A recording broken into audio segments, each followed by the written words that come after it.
Acredito que entramos. Bom dia, meus amados, graça e paz. Vamos continuar a lição dos Canos de Dort, capítulo 5, Perseverança dos Santos. Hoje nós iremos terminar o texto principal dos Canos de Dort. E na última lição, então, estaremos fazendo um apanhado de todos os erros, que são cometidos diante dessa doutrina, diante desta maravilhosa doutrina que é a perseverança dos santos, ou a preservação dos santos, que é o que eu gosto mais de chamá-la, pois reflete mais a verdade bíblica, pois como nós sempre temos frisado nestas lições, que sempre se tratou do poder de Deus, nada se compara à ação de Deus em nossos corações, em nosso entendimento, já que nós passamos a discernir as coisas espirituais a partir desse novo nascimento, a partir dessa ação sobrenatural de Deus na vida do crente, do servo, do eleito, em que, através dessa mente renovada, nós passamos a entender as coisas espirituais, a militar contra a carne. Então, eu acho que um nome que reflete bem essa doutrina, em todas as suas propriedades, é realmente a preservação dos santos, pelo poder de Deus, pela operação profunda e real da parte de Deus através do Evangelho, que é o poder de Deus para a salvação de todo aquele que nele crê. Então nós iremos encerrar o corpo principal do artigo 5 dos Canos de Dort, que compreende esses tópicos 13 ao 15, e nós iremos então passar para os erros na próxima lição e aí sim definitivamente encerrarmos nesse período que nós nos propusemos a trabalhar sobre os 5 pontos do calvinismo. Pois bem, vamos ao texto, vamos separar algumas partes principais e ali nós iremos trabalhar alguns contextos e sempre respaldando na palavra de Deus. E se os irmãos tiverem dúvida, coloquem aí na descrição que nós iremos trabalhar durante a semana com essas dúvidas, e que isso pode também nos ajudar na última lição, para que possamos ter uma visão melhor daquilo que os irmãos entenderam sobre esse 5º ponto do calvinismo. Amém? Então vamos ao texto do tópico 13, que diz assim: quando pessoas são levantadas de uma queda no pecado, começa a reviver a confiança na perseverança. É lógico que quando nós nos afastamos de um fruto condizente com a nossa natureza, nós somos contristados, nós somos verdadeiramente impactados o tempo todo, porque o Espírito trabalha com o nosso espírito. Nossa testificação de que somos filhos de Deus está sempre operando ali no nosso entendimento, em que a ação do Espírito, que ao mesmo tempo é consoladora, é uma ação que nos remete à verdade, que nos lança em direção à verdade, que nos lança em direção à justiça de Deus e torna viva essa memória da obra de Cristo, do padrão de Cristo de excelência, para que nós possamos olhar sempre para Ele como autor e consumador da nossa fé. Veja que em 2 Coríntios, capítulo 7, versículo 9 e 10, Paulo diz: agora folgo não porque foste contristados, mas porque foste contristados para arrependimento, pois foste contristados segundo Deus. A operação do arrependimento, essa ação de nos constranger diante da santidade de Deus, diante do amor de Deus, diante de tudo aquilo que a nós foi revelado na palavra, isto é da parte de Deus. É um dom de Deus. Nós já trabalhamos aqui sobre a questão do arrependimento. E veja que Paulo ele fala justamente isso, pois foste contristados segundo Deus, de maneira que por nós não padeceste dano em coisa alguma, porque a tristeza segundo Deus opera arrependimento para a salvação, da qual ninguém se arrepende, mas a tristeza do mundo opera a morte. É desesperadora a tristeza segundo o mundo. O arrependimento cristão verdadeiro, ele é envolto ao mesmo tempo de uma paz que este mundo não conhece. Nós estamos sempre sendo amparados pelo Espírito, que é consolador, que é de fato aquele que nos faz regozijarmos nas promessas de Deus, de que, uma vez justificados, ninguém poderá tentar acusação contra os escolhidos de Deus, porque é Deus que nos justifica e ninguém é maior do que Deus. E Deus não lançará o seu povo fora, aquele coração que Deus trabalhou, aquele coração que Deus modelou para que se achegasse a Ele em arrependimento, né, como a palavra de Deus diz, que Ele jamais lançaria fora aqueles que o buscam. Esse coração foi trabalhado justamente para isso, porque é o coração que Deus se regozija, é o coração que Deus trabalhou para se regozijar. Mas se nós não temos esse consolo do Espírito, né, nós sabemos que o mundo ele muitas vezes se arrepende, né, pelos efeitos que o mal ou o fruto causou, né, os danos que aquilo que nós plantamos, que necessariamente colheremos, não condiz com a realidade bíblica, não condiz com a realidade de um cristão, pois temos de fato essas promessas seladas em nosso coração para que nós não possamos mais olhar para as circunstâncias, olharmos sempre para o poder sustentador de Deus sobre as nossas vidas, porque se realmente dependesse de nós, nós mergulharíamos no precipício, e nós sabemos que os caminhos dos homens são caminhos que levam à morte, mas nós temos essa segurança, essa certeza de estarmos em um local seguro, né, em que estamos garantidos por estarmos firmados na rocha. E não é por causa das nossas forças, é por um poder que é de maneira muito excelente, que está acima de qualquer tipo de poder que este mundo possa se levantar contra nós. Em 2 Coríntios capítulo 4, versículos 7 a 11, Paulo diz: Temos, porém, este tesouro em vaso de barro, para que a excelência do poder seja de Deus e não de nós. Em tudo somos atribulados, mas não angustiados, perplexos, mas não desanimados, perseguidos, mas não desamparados, abatidos, mas não destruídos, trazendo sempre por toda a parte a mortificação do Senhor Jesus no nosso corpo. Lembra? Paulo falou que nós tínhamos uma lei, e essa lei que milita contra o nosso homem interior, contra um homem interior que tinha uma mente renovada, uma mente voltada para a lei de Deus. Agora tínhamos uma lei que milita pela carne, uma lei que nós estamos ainda lutando contra ela, que é a carne. E nesse processo de santificação, nós temos a mortificação da carne.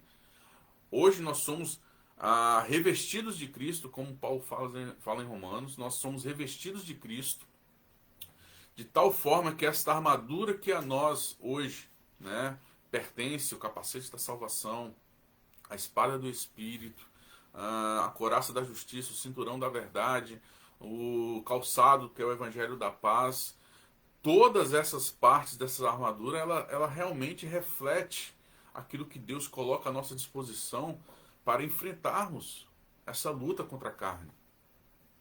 E uma das maiores batalhas que travamos, certamente, é na nossa mente. E nós temos o capacete da salvação. Nós temos essa segurança da promessa que a nós foi dada através do Evangelho.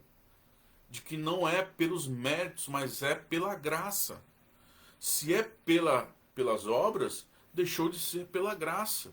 E a perseverança não é diferente. Esse capacete da salvação, essa promessa que a nós é selada pelo Espírito em nosso espírito, em nossos corações, nós não podemos de maneira alguma entender que ela é transitória ou passageira, ou que nós poderíamos perder essa excelência, a obra excelente que Deus realizou em nossos corações, que uma vez filhos nós deixamos de ser filhos, de maneira alguma. E por isso que nesse processo de santificação, em que nós somos abastecidos com todos os recursos necessários para ganharmos esta guerra, e a palavra de Deus diz que nós já somos vencedores, ainda que estejamos trilhando esse caminho de lutas, né, em que hoje impera a lei de Deus em nossos corações contra essa lei da carne que ainda nós estamos habitando em um corpo corruptível, mas nós mortificamos a carne, nós estamos em um processo contínuo de mortificar a carne, para que nós possamos alcançar então a estatura de varão perfeito, que é o Senhor Jesus Cristo, a referência, a primícia. Veja que o texto continua. Ah, isso não produz descuido ou negligência na piedade delas. Em vez disso, produz maior cuidado e diligência para guardar os caminhos do Senhor, já preparados para que, andando neles, possam preservar a certeza da perseverança. Pois bem sabemos que as obras, ou a nossa fé viva que produz obras, ela é da parte de Deus, foi preparada por Deus. Veja aqui em Efésios, né, o Senhor nos diz em Efésios capítulo 2, versículo 8 ao 10, porque pela graça sois salvos por meio da fé, isto não vem de vós, é dom de Deus, não vem das obras para que ninguém se glorie, porque somos feitura sua. Quem? O corpo, a igreja, a multiforme sabedoria de Deus. Somos feituras suas, criadas em Cristo para as boas obras, as quais Deus preparou. Quem preparou as boas obras foi o Senhor. É um projeto de Deus para que andássemos nelas. Veja então que nós temos, de fato, essa garantia que até as boas obras é uma obra de Deus para as nossas vidas. Foi Deus que preparou, é Deus que se apraz, então é Ele que estabelece o padrão para as boas obras, para se regozijar nelas. E nós sabemos que o fim do homem é a glória de Deus, o fim da criatura é a glória de Deus. E aí diz assim, então, 2 Coríntios capítulo 11, versículo 30, se convém gloriar-me, gloriar-me-ei no que diz respeito à minha fraqueza, porque de maneira alguma essa doutrina pode causar em nós algum sentimento senão aquele de humildade. Então, isso não produz descuido ou negligência na piedade delas, em vez disso, produz maior cuidado e diligência, atenção. Nós não ficamos relaxados porque sabemos que estamos garantidos, né, pelo poder de Deus nesta peregrinação. Muito pelo contrário, nós ficamos alertas, porque entendemos cada vez mais que nós mortificamos a carne, a santidade de Deus, a excelência desse Deus, o poder desse Deus, e ficamos maravilhados. E ao mesmo tempo o temor impera em nosso coração, sabendo que nós não queremos desagradar a Deus, muito pelo contrário. O nosso amor, a nossa vida, o nosso emocional, tudo isso é voltado para a glória de Deus. Então nós não nos preocupamos quando nós pregamos que essas doutrinas, sendo as doutrinas da graça, elas geram em nós uma confiança inabalável. E essa confiança inabalável não é motivo para hoje nós ficarmos preocupados em achar que alguns irão interpretar isso de alguma maneira que não seja de piedade, de uma fé viva, em que através dessa garantia de estarmos realmente preservados por Deus, nós possamos agora viver de maneira dissoluta, promíscua, ou de uma maneira desatenciosa, ou soberba. Muito pelo contrário. Quanto mais a graça ela é abundante, mais nós somos contristados, mais nós somos constrangidos com a dimensão desse amor. E é proporcional, é proporcional. Quanto mais nós somos impactados com o amor de Deus, o próprio Senhor Jesus diz que aqueles que eram mais perdoados, mais eles tinham a propriedade de amar a Deus, entendendo o quanto, né, foi dispensado a eles de graça. O quanto o sacrifício de Cristo, abnegado, um sacrifício perfeito, em que Deus se dignou descer das alturas e enfrentar uma terrível morte para nos substituir e suportar o peso do castigo eterno, naquele momento concentrado na cruz e um cálice derramado sobre a sua vida, para que hoje nós pudéssemos estar aqui, felizes, regozijantes, né, desta bênção que é estarmos na presença de Deus, restaurados, em que as inimizades foram destruídas e hoje nós podemos ter comunhão para com Deus. Em 1 Coríntios capítulo 1, versículo 27, 31 diz: mas Deus escolheu as coisas loucas deste mundo para confundir as sábias. E Deus escolheu as coisas fracas deste mundo para confundir as fortes. E Deus escolheu as coisas vis deste mundo, as desprezíveis, as que não são, e as que não são, para aniquilar as que são, para que nenhuma carne se glorie perante ele. mas vós sois dele em Jesus Cristo, o qual para nós foi feito por Deus sabedoria, justiça, santificação, redenção, para que, como está escrito, aquele que se glorie, glorie-se no Senhor. Então, a doutrina da perseverança dos santos, da preservação dos santos, é uma doutrina que nos traz, né, nesse processo de santificação, não apenas regozijo, mas atenção. Não apenas alegria, mas também um sentimento de dívida, de comprometimento, de compromisso. Um sentimento de fidelidade para com Deus. Um sentimento de atenção, de sabermos que ainda estamos peregrinando em um mundo que jaz do maligno. E que nossa vida deveria refletir a gratidão por tudo aquilo que Deus fez por nós e para nós. Nos levar a uma condição, a um status de família de Deus. E isso sem nunca merecermos.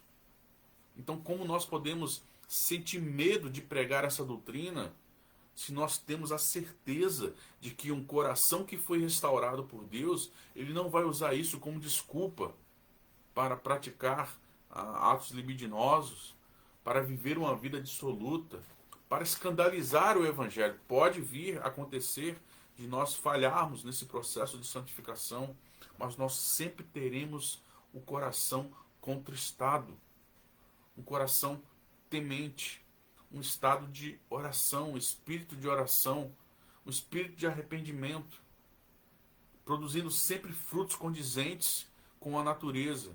E nós sabemos que Deus colocou nessa natureza um coração que ama a Ele.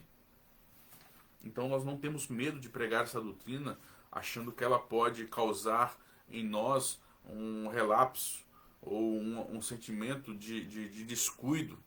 Muito pelo contrário, quanto mais nós crescemos na santidade, quanto mais nós crescemos no conhecimento de um Deus que é santo, mais nós saberemos o quão é importante vivermos em santidade.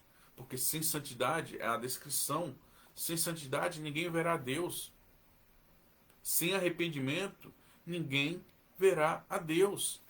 Sem santificação, sem fé, que é um meio que Deus estabeleceu para que ele possa se regozijar, ninguém verá a Deus. Vejamos que o texto continua. Quando fazem isto, o Deus reconciliado não retira de novo sua face delas, por causa do abuso da sua bondade paternal. A contemplação dela é para os piedosos mais doce que a vida, e sua retirada mais amarga que a morte. E elas não cairão em tormentos mais graves da alma, como está em Efésios capítulo 2, versículo 10. Né? Então, quando fazem isto, o Deus reconciliado não retira de novo sua face delas. Nós não perdemos e ganhamos a salvação depois que nós somos regenerados. Nosso Deus, ele está o tempo todo em comunhão conosco, com um espírito renovado que testifica com o nosso espírito. Nós somos o tempo todo sendo testificados dessa nossa nova condição pelo Espírito Santo.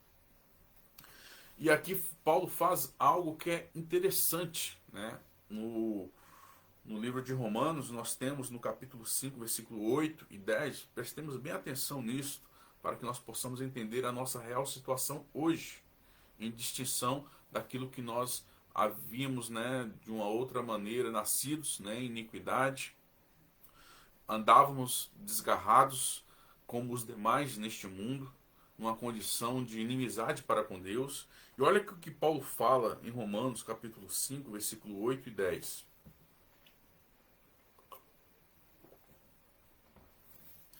Olha como isso é impactante para nós. Mas Deus prova o seu amor para conosco, em que Cristo morreu por nós, sendo nós ainda pecadores. Deus prova o seu amor para conosco, em que Cristo morreu por nós, sendo nós ainda pecadores. Cristo não morreu por nós já restaurados, em uma condição de que Deus agora tinha nos recebido como parte da sua família, e aí Cristo morreu pelos seus amigos. Nós éramos inimigos de Deus, quando Cristo morreu por nós. Quando fazem isso, o Deus reconciliado não retira de novo a sua face delas por causa do abuso de sua bondade paternal. A contemplação dela é para os piedosos mais doce do que a vida e a sua retirada mais amarga que a morte. E elas não cairão em tormentos mais graves da alma. Veja, no versículo 9 de Romanos capítulo 5, diz assim: logo, muito mais agora. Veja que antes nós estávamos em iniquidade. Deus não retirou a sua paternidade de nós. Se antes nós estávamos perdidos, inimigos de Deus, Cristo morreu por nós, logo muito mais agora, tendo sido justificados pelo seu sangue, seremos por ele salvos da ira. Percebem? Hoje, sendo justificados por Deus, guardados e remidos e lavados pelo sangue do Cordeiro, em que todas as promessas agora a nós foi garantidas pela morte de Cristo. Se antes disso, que nós vivíamos num mundo desgarrado, Jesus morreu por nós, nos dando esta condição de restabelecer a comunhão que foi perdida no Éden. Quanto mais agora que nós já fomos justificados, como nós poderíamos perder a salvação? Como nós poderíamos ser abandonados novamente? Como nós poderíamos deixar de ser filhos? E é justamente isso que Paulo está falando. Se antes que nós éramos inimigos, Jesus morreu por nós, dando sua vida pelos inimigos que o odiavam, quanto mais agora que nós fomos justificados pelo seu sangue, seremos por ele salvos da ira. Porque se nós, sendo inimigos, antes, numa condição de inimizade com Deus, odiosos da divindade, somos como os demais, ao nascermos, nós somos como os demais, vivendo uma vida de inimizade com Deus. E agora restaurados, agora sendo justificados, como Deus poderia nos abandonar e deixar de sermos salvos por Ele? Se mesmo porque antes, sendo inimigos, Ele morreu por nós, quanto mais agora. Porque se nós, sendo inimigos, fomos reconciliados com Deus pela morte do seu Filho, muito mais, tendo sido já reconciliados, seremos salvos pela sua vida. Como alguém pode negar um texto desse, dizer que mesmo depois de tudo aquilo que Deus fez por nós, nós seremos abandonados, perdidos, extraviados? Se antes nós éramos inimigos e agora nós fomos reconciliados, e se agora nós fomos reconciliados, como nós podemos deixar de sermos amigos de Deus, família de Deus, filhos de Deus? Ou então você chama Deus de mentiroso e diz que não é possível realmente perder a salvação. Que mesmo Cristo morrendo por nós, mesmo quando nós éramos inimigos, Ele morreu por nós, e depois sendo justificados por Ele, ainda assim nós seremos extraviados, perdidos, arrebatados da mão de Deus. É chamar Deus de mentiroso. E agora nós encerramos então o tópico 13. Nós iremos então falar do tópico 14, que diz assim: tal como agradou a Deus iniciar sua obra da graça em nós pela pregação do Evangelho, assim Ele a mantém, continua e aperfeiçoa pelo ouvir e ler do Evangelho, pelo meditar nele, nessas promessas. Vejamos que em 2 Tessalonicenses, capítulo 2, versículo 14, Paulo diz: para que pelo nosso Evangelho vos chamou, para alcançardes a glória de nosso Senhor Jesus Cristo. Começa pelo Evangelho, pela pregação do Evangelho. Essa vocação santa que nós temos, que recebemos da parte de Deus, é através do Evangelho. E a palavra de Deus diz que o ouvir vem pela palavra, pela pregação da palavra. A fé vem pelo ouvir, e o ouvir da palavra de Deus, que nós somos santificados pela palavra. O Senhor Jesus diz: vós cuidais ter nela a vida eterna, né? Então observe a palavra de Deus. Não tem como hoje nós separarmos uma vida de santidade sem meditar na palavra de Deus, que é a autorrevelação de Deus para o seu povo. Então, como você pode crescer em santidade se você não sabe quem é o seu Deus, que é santo, e o que agrada a Ele, e o que Ele revelou ao seu povo para termos como padrão de justiça, termos como padrão de boas obras, ou para todos os aspectos da vida cristã, para que possamos praticar verdadeiramente aquilo que nós aprendemos na doutrina. Se nós não meditarmos na sua palavra, principalmente no evangelho da graça, na mensagem do evangelho, em que coloca uma distinção com a lei, em que a lei ela nos sufoca, mas a graça ela vem como um alívio para entendermos que nunca se tratou dos nossos esforços, mesmo porque seria impossível nós agradarmos a Deus por nós mesmos ou pelo nosso padrão. Então o padrão é sempre do alto, né, na nossa direção. É sempre Deus. E é interessante que o Evangelho ele sempre caminha na contramão de todo o sistema religioso, em que o homem tenta agradar a Deus com as suas obras, o homem tenta ganhar a atenção da divindade, barganhar com a divindade, enquanto no cristianismo o Evangelho é o contrário.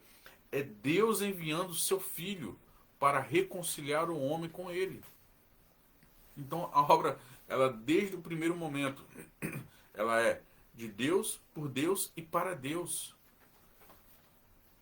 Em 2 Timóteo, capítulo 1, versículo 9 ao 10, diz que nos salvou e chamou com a santa vocação, não segundo as nossas obras, mas segundo o seu propósito e graça que nos foi dada em Cristo Jesus antes dos tempos dos séculos, que é manifestada agora pela aparição de nosso Senhor Jesus Cristo, o qual aboliu a morte e trouxe à luz a vida e a incorrupção pelo Evangelho. Pelo Evangelho. E nós temos também as exortações e ameaças, como está aqui nos Canos de Dort. E nós sabemos que a Bíblia ela está repleta de ameaças, para que possamos estar atentos aos perigos deste mundo. E um cristão que é regenerado, ele vai estar atento a essas ameaças, entendendo que quando ele peca, quando ele falha, ele está desagradando o seu Deus, que é todo-poderoso.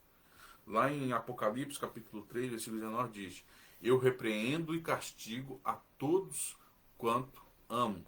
Sê, pois, zeloso e arrepende-te. São os imperativos que a palavra de Deus coloca sobre o povo de Deus. Arrepende-te. Creia. Esteja atento. Seja disciplinado por Deus. E não ache que isso é falta de amor de Deus para com seu povo. Muito pelo contrário. Como está em Tito capítulo 1, versículo 13 diz: este testemunho é verdadeiro, portanto, repreende-os severamente para que sejam sãos na fé. Uma das exortações de Paulo a Tito é que ele repreendesse aqueles que estavam desviando-se da fé, para que nós possamos estarmos no caminho seguro, não andando em pedras escorregadias. 1 Coríntios capítulo 11, versículo 32 diz: mas quando somos julgados, somos repreendidos pelo Senhor para não sermos condenados com o mundo. Olha o impacto da repreensão do Senhor para com o seu povo. A repreensão, as exortações, as ameaças são meios que Deus estabeleceu na sua palavra para que possamos estar diligentes nessa caminhada, atentos. E essas repreensões do Senhor não é motivo para nós desanimarmos, muito pelo contrário, é para sentirmos bem-aventuranças, entendendo que Deus repreende aquele que ama, como está, né, em Hebreus capítulo 12, versículo 4 ao 14. Olha como é interessante essa carta aos Hebreus, que nós bem sabemos que foi enviada àqueles primeiros irmãos, em que eles estavam sendo perseguidos, as suas vidas estavam sendo destruídas, tudo que eles tinham construído estava passando para a mão de outros, porque o Estado estava sufocando estes irmãos com perseguições. E veja que o escritor de Hebreus diz assim: ainda não resististes até o sangue, combatendo contra o pecado. O que estava batendo na porta desses irmãos era uma perseguição de tal modo que eles iriam ser sacrificados, que eles iriam ser assassinados pelo Estado, por causa da fé que eles professavam. E mesmo diante dessas circunstâncias terríveis, em que eles iriam viver fugindo, tudo aquilo que eles construíram seria destruído ou seria passado para mãos de outros, seriam usurpados, né? Tudo aquilo que eles tinham como neste mundo de conforto e de consolo seria destruído. E aí o escritor diz assim, ó, ainda não resististes até o sangue, combatendo contra o pecado. E já vos esquecestes da exortação que argumenta convosco como filhos. Filho meu, não desprezes a correção do Senhor, e não desmaies quando for por ele repreendido, porque o Senhor corrige o que ama, e açoita a qualquer que recebe por filho. Se suportais a correção, Deus vos trata como filhos, porque que filhos há a quem o Pai não a corrija? Mas se estáis sem disciplinas, da qual todos são feitos participantes, sois então bastardos e não filhos. Deus cuida do seu povo, e um dos meios que Deus cuida do seu povo é exortando e também ameaçando, colocando placas de alertas nessa trilha que nós estamos agora, nesse trajeto que nós estamos caminhando em direção ao fim, né, das nossas vidas, ou do bom combate. Nós temos nessa peregrinação essas exortações bíblicas, e não tem como nós nos apartarmos deste entendimento de que Deus nos disciplina como um Pai amoroso, que isso não é motivo de nós ficarmos desanimados, e que Ele nos exorta, né, através dessas ameaças que estão espalhadas pela palavra de Deus, mas que nós não possamos deturpar isso e achar que isso é motivo de acharmos que estamos sendo abandonados por Deus em meio às dificuldades, em meio às circunstâncias. Muito pelo contrário, porque aqueles, na verdade, por um pouco de tempo, nos corrigem como bem lhes parecia, mas este, para nosso proveito, para sermos participantes da sua santidade.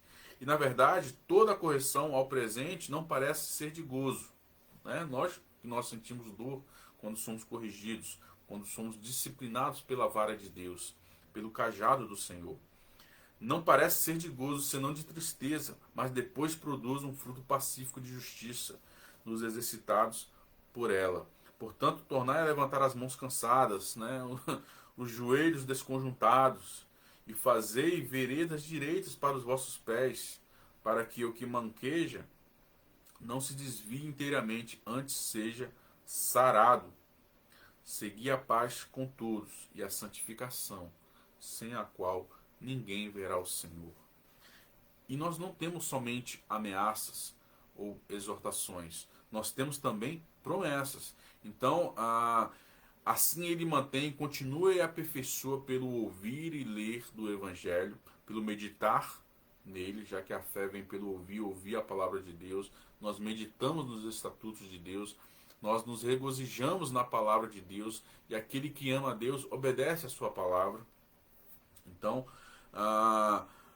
aperfeiçoa pelo ouvir e ler do Evangelho, pelo meditar nele, pelas suas exortações e ameaças e promessas, a saber que os gentios são co-herdeiros e de um mesmo corpo e participantes da promessa em Cristo, pelo Evangelho, como está em Efésios capítulo 3, versículo 6.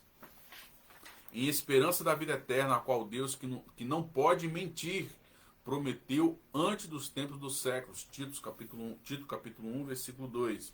E se sois de Cristo, então sois descendência de Abraão, herdeiros conforme a promessa. Gálatas capítulo 3, versículo 29.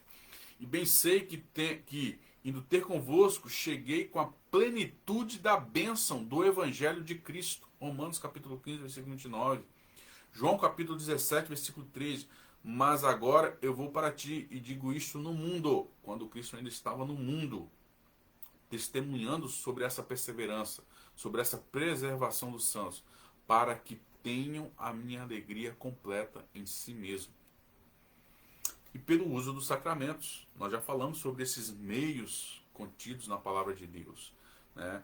Nós falamos sobre oração, nós falamos sobre a doutrina, nós falamos sobre, né, cada um desses sacramentos, e nós vamos aprofundar, lógico que nós iremos aprofundar com o tempo, mais e mais nesses sacramentos, porque são meios de graça que Deus colocou para nós. Tanto a palavra, essas exortações, essas ameaças, a disciplina que Deus coloca, né, na igreja para que possamos ser admoestados e não sairmos deste caminho santo. E não é diferente, né, com um dos meios que Deus usa, o próprio sacramento. Por isso, deixando os rudimentos da doutrina de Cristo. E veja que os sacramentos estão contidos no rudimento da doutrina. É um início na caminhada cristã, é a exortação a respeito da importância dos sacramentos. E veja que eles estão nos basilares, nos pilares basilares da doutrina cristã, os sacramentos. Como está em Hebreus capítulo 6, versículo 1 e 2, que diz assim: por isso, deixando os rudimentos da doutrina de Cristo, prossigamos até a perfeição. Não podemos ficar somente nos rudimentos. Mas veja que a doutrina dos sacramentos está nos rudimentos. Não lançando de novo o fundamento do arrependimento de obras mortas e de fé em Deus. E da doutrina dos batismos. E da imposição de mãos e da ressurreição dos mortos e do juízo eterno. Então veja que o uso dos sacramentos, a importância dos sacramentos é basilar. Quem crê e for batizado será salvo, mas quem não crer será o quê? Condenado. Nós já falamos que no caso do batismo visível, aquele batismo nas águas, independente do método, não vamos aqui trabalhar na questão dos métodos. Você, como servo de Deus, tendo condição de ser batizado, mas não batiza, você deve reavaliar ou fazer um autoexame para saber quem realmente você serve, quem é realmente o seu Senhor. Porque tendo esse mandamento explícito na palavra de Deus, esse imperativo para que sejamos batizados, e nós deliberadamente não queremos ser batizados, e eu não estou aqui dizendo sobre algum problema que possa ter para ser batizado, como falta de recursos, com uma condição que você está vivendo nesse momento, que a igreja decidiu não batizar você por N motivos. Então, se passou de você o desejo de ser batizado, né? Você quer ser batizado, mas algo impossibilita você de ser batizado, fique com a sua consciência tranquila no sentido de salvação. Você não perde a salvação porque você não é batizado, quando você não consegue alcançar essa bênção. Mas se você deliberadamente não quer ser batizado, mesmo a igreja colocando-se à disposição de fazer o batismo, de realizar o batismo, então você deve avaliar, fazer uma autoavaliação para saber realmente quem é o seu Senhor, quem é realmente quem você serve. Porque se a palavra de Deus, ela é a nossa regra de fé e prática, e ela determina o batismo, e você negligencia esse sacramento, você está dando evidência de que não tem uma fé viva, de que realmente você serve a outro Senhor, pode ser o seu próprio coração, e não ao Senhor da Bíblia, ao Senhor da palavra, ao Senhor Deus da verdade. Então eu só faço essa ressalva em relação ao batismo. Se você não está conseguindo ser batizado por N motivos, fique com a sua consciência tranquila, continue tentando, acerte sua vida, enfim, cumpra os requisitos, não importa, não estou entrando aqui nos méritos, nos pormenores, mas se você deliberadamente se opõe ao batismo, então você realmente precisa fazer essa autoavaliação. Amém? 2 Coríntios, né, desculpa, 1 Coríntios capítulo 11, versículo 28 e 30 diz: examine-se, pois, o homem a si mesmo, e assim coma deste pão e beba deste cálice, porque o que come e bebe indignamente, come e bebe para a sua própria condenação, não discernindo o corpo de Cristo, ou o corpo do Senhor. Por causa disso, há entre vós muitos fracos e doentes, e muitos que dormem, né, que morreram. Isso nós estamos vendo aqui o peso do sacramento. O peso de nós não termos a excelência desse sacramento como ato praticado pela igreja de maneira digna, de maneira diligente, de maneira humilde e sublime. Então nós devemos estar atentos a esses sacramentos que são ordenanças do Senhor e eles são meios de graça para o povo de Deus. São meios de graça. E assim nós encerramos o tópico 14. Vamos para o tópico 15. E assim nós colocaremos então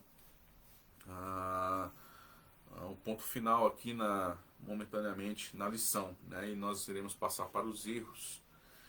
Tópico 15. Deus revelou abundantemente em sua palavra essa doutrina da perseverança dos santos, ou dos verdadeiros crentes e santos, e da certeza dela para a glória do seu nome e para a consolação dos piedosos. Olha como é importante nós termos essa doutrina sendo novamente exaltada na igreja. Porque é através dela que nós podemos falar das promessas de Cristo para com o seu povo.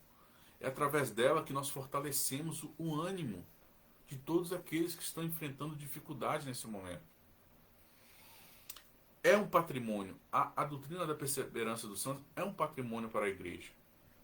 Hebreus capítulo 6, versículo 18 diz: para que por duas coisas imutáveis, nas quais é impossível que Deus minta, tenhamos a firme consolação, nós, o que pomos o nosso refúgio em reter a esperança proposta.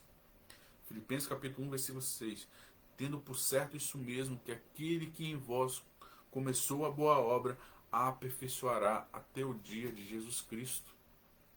Aquele que começou não abandonará a obra pela metade.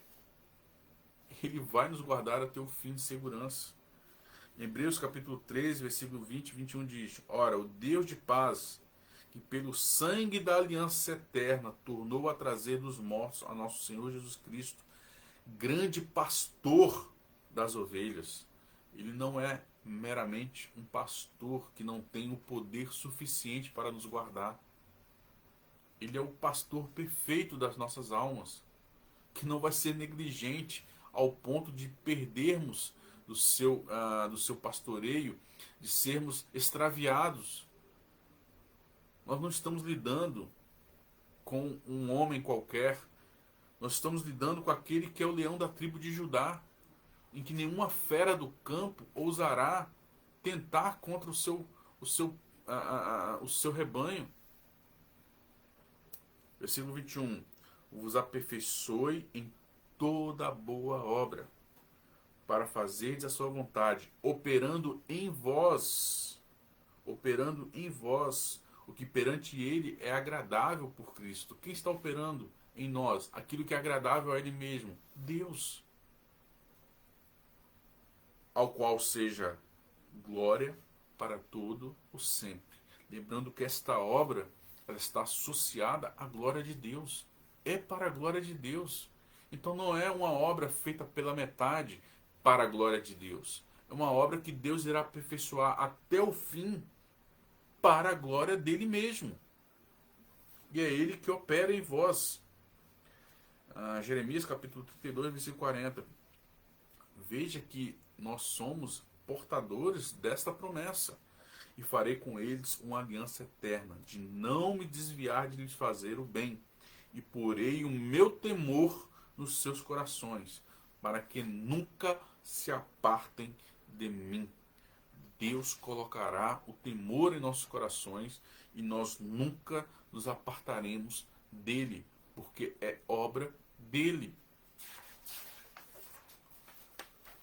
E aí o texto de Dort continua. Ele a imprime nos corações dos crentes. Lembra? Deus coloca em nós o temor no nosso coração. Ele a imprime nos corações dos crentes, mas a carne não pode entendê-la. Satanás a odeia, o mundo zomba dela, os ignorantes e hipócritas dela a abusam, e os heréticos a ela se opõem. Veja que os cânones de Dort trata como herético todo aquele que se opõe à doutrina da perseverança dos santos. Nós não podemos, diante de tudo aquilo que a palavra de Deus diz, chamar Deus de mentiroso, como está em Números capítulo 23, versículo 19. Deus não é homem para que minta, nem filho do homem para que se arrependa. Porventura diria ele e não faria, ou falaria e não confirmaria? Veja que essa doutrina é uma doutrina tão especial para a igreja que ela afronta as potestades das trevas. Satanás a odeia, o mundo zomba dela. E olha que é interessante que os canos de Dort vai alertar. Os ignorantes e hipócritas dela abusam, usa como subterfúgio. Aqueles que estão infiltrados em nosso meio, usa a perseverança como subterfúgio para achar que pode pecar à vontade. Mas nós temos uma fé viva, nós não precisamos nos preocupar em achar que quando nós pregamos as doutrinas da graça, Paulo enfrentou esse tipo de argumento. Ora, se é pela graça, então vamos pecar para que a graça abunde. Ora, meu irmão, nós estamos pregando para homens compromissados com a verdade da palavra de Deus. Homens que a sua fé é viva. Então, uma fé viva vai produzir frutos condizentes com a sua natureza. Então nós não precisamos ficar preocupados com os infiltrados. O nosso compromisso é com o servo de Deus, em que ao ouvir esse consolo, eles sejam realmente fortalecidos e não desanimados. A noiva de Cristo, entretanto, sempre tem-na amado eternamente e defendido constantemente como um tesouro de inestimável valor. Em contrapartida, né, a igreja vai olhar, os verdadeiros filhos de Deus olharão para esta doutrina com motivo de regozijo e alegria. Aqueles que realmente estão infiltrados, inclusive no nosso meio, ou que se opõem abertamente a esse tipo de doutrina, eles realmente não encontram, né, ou zombam, né, de nós por acharmos que nós estamos aqui em uma vã esperança, mas na verdade eles que estão vivendo uma ilusão, se abastecendo com as coisas deste mundo, ludibriados com os prazeres deste mundo, sem olhar, né, e nem podem olhar, porque somente Deus pode colocar esses olhos espirituais, a nossa mente espiritual, de entender as coisas espirituais. Somente podemos ter frutos verdadeiros se o Espírito Santo estiver trabalhando em nós, nos abrindo o entendimento, descauterizando a nossa mente em relação ao pecado, e assim nós podemos saber que essas doutrinas, essa doutrina específica, né, a perseverança dos santos, ela verdadeiramente traz para nós uma paz que este mundo não pode conhecer e nem conhecerá. Em Tiago capítulo 1, versículo 2 a 4 diz: Meus irmãos, considerem motivo de grande alegria o fato de passarem por diversas provações, pois vocês sabem que a prova da sua fé produz o quê? Perseverança. E a perseverança deve ter ação completa, a fim de que vocês sejam maduros e íntegros, sem lhes faltar coisa alguma. Veja que Tiago está fazendo uma relação direta entre aquilo que nós enfrentamos, as circunstâncias que enfrentamos neste mundo, e elas têm um propósito de amadurecer o cristão, de tornar o cristão completo. E esse processo de tornar o cristão completo é a doutrina da perseverança, é a doutrina da preservação dos santos, porque é através da preservação dos santos que nós podemos alcançar o fim da nossa vocação. E é o que Tiago está falando, que nós devemos ter alegria, o fato de passarmos por provações, pois sabemos que a prova da nossa fé vai produzir o quê? Produz perseverança, resiliência, força diante dos obstáculos, diante das dificuldades. E assim os canos de Dort termina: Deus, contra quem nenhum plano pode se valer, nenhuma força pode prevalecer, cuidará para que a igreja possa continuar fazendo isso, pregando essa doutrina, vivendo essa doutrina, porque nós estamos verdadeiramente nas mãos do nosso Deus. E quem é maior do que o nosso Deus? As minhas ovelhas ouvem a minha voz e eu as conheço. E elas me seguem. Ouvem a minha voz através das doutrinas, através da palavra de Deus. Se regozija através dessas promessas. Eu lhes dou a vida eterna e elas jamais perecerão. Ninguém, ninguém, ninguém as poderá arrancar da minha mão. Deus mentiu? O Senhor Jesus está mentindo? Aquele que é a verdade está mentindo? Quando ele diz que ninguém pode arrancar da minha mão? Meu Pai, que as deu para mim, é maior do que todos. Quem é maior do que Deus? Quem é mais poderoso do que Deus? Ninguém as pode arrancar da mão do meu Pai. E eu tenho certeza que as ovelhas que ouvem a voz do Senhor, ao ouvir essas palavras, reconhecerão que aqui está a verdade, de que nós não seremos extraviados, que uma vez salvos, nós certamente estaremos seguros até o fim, por causa de estarmos guardados na mão daquele que é poderoso e que não há nenhum outro maior do que ele.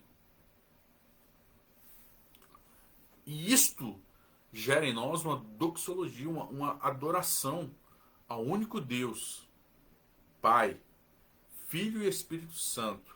Seja a honra e a glória para sempre. Amém. Assim seja. Veja que a Epístola de Judas nos fala justamente sobre isso, essa relação da perseverança dos santos, da preservação dos santos com a glória de Deus. Lá no versículo 24 e 25 diz: Ora, aquele que é poderoso para vos guardar de tropeçar. Vou repetir: aquele que é poderoso para vos guardar de tropeçar e apresentar-vos irrepreensíveis com alegria perante a sua glória. Ao único Deus sábio, Salvador nosso, seja glória e majestade, domínio e poder, agora e para todos sempre. Amém. Ao único Deus vivo, santo e verdadeiro, ao único que realmente pode nos guardar até o fim, de nos preservar, de nos guardar de tropeçar, de nos apresentar irrepreensíveis e com alegria perante a sua face. Nós só podemos glorificar a Deus diante do seu poder em nos preservar, em concluir essa obra que Ele mesmo começou em nossos corações, de nos levar até o final nessa peregrinação. Mesmo que os pesos que nós vamos acumulando durante a vida, nós não estamos mais sozinhos. Deus está na nossa causa. E é diante de uma doutrina tão maravilhosa como esta, que nós possamos realmente abraçar essas promessas e entender que elas são para nós, como filhos de Deus. E que como filhos de Deus nós iremos ouvir a voz do nosso pastor, do pastor das nossas almas. Amém? E possamos então estarmos abastecidos, né, com essas promessas, com essa palavra de fé. Entender que o nosso Deus é um Deus que verdadeiramente está ao nosso favor. Mesmo que quando nós olhamos para as circunstâncias, nosso trabalho, os estudos, a família, nos nossos relacionamentos, né, nos nossos laços de relacionamentos, tanto no seio familiar quanto no trabalho, na sociedade. Sabemos que é difícil nós enfrentarmos tantos obstáculos que todos os dias se levantam sobre as nossas vidas, e é desesperador se nós acharmos que estamos sozinhos. A igreja não está sozinha. A igreja está em Cristo, que é o leão da tribo de Judá, que é o nosso general, que é o Senhor dos exércitos. Então, que possamos sempre ter isso em mente. Entender que a perseverança dos santos é um patrimônio para a igreja. Que uma vez salvos, não nos implica em termos uma vida dissoluta, negligente. Muito pelo contrário.